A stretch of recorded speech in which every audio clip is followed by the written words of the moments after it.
Today, bird watching is a hobby. In ancient times, it was virtually a necessity. As you should appreciate by now, the Greek and Roman gods were an irritable and fickle bunch. If Zeus and Hera were squabbling, or if Venus got up on the wrong side of the bed, puny mortals could be assured of a difficult time. And since these deities did not always deign to post notices of how they were doing on Instagram or TikTok, the ancients developed various rituals for discerning the gods' disposition. The dust of history lies thick upon such practices. Axinomancy, for example, and alluromancy, which are divination from axes and flower respectively when heated in sacrificial fires. But people are still known to stake their futures on the roll of a die, astragalomancy, and occasionally to seek out prophecies by randomly opening up a book, bibliomancy.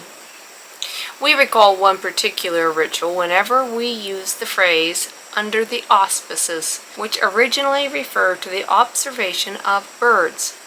Auspice is from a Latin compound of avis, which meant bird, and spectara, which meant to behold or inspect. One of the oldest methods for divining the gods' will was bird watching, which was especially popular among the Romans. They established a college of so-called augurs, charged with interpreting all sorts of heavenly signs. Propitious signs would appear in the east, gloomy ones in the west, left and right respectively to the Roman augurs, who faced south for inspection. Greek augurs, on the other hand, faced north, meaning that bad news came from the left, from which came our word augury, or sinister in Latin.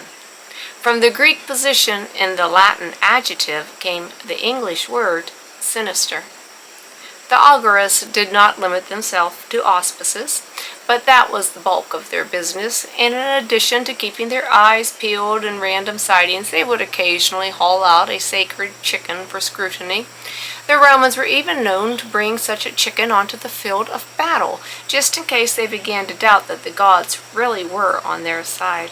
The English word auspices originally meant exactly what it did to the Romans, since it first appeared in a 1533 translation of Livy. But within a century it was used metaphorically for any especially happy, auspicious sign or propitious influence, and in particular for a patron's good guidance. The phrase under the auspices itself seems to have been first used by Edmund Burke in Reflections on the Revolution in France in 1790. The whole has been done under the auspices of religion and piety.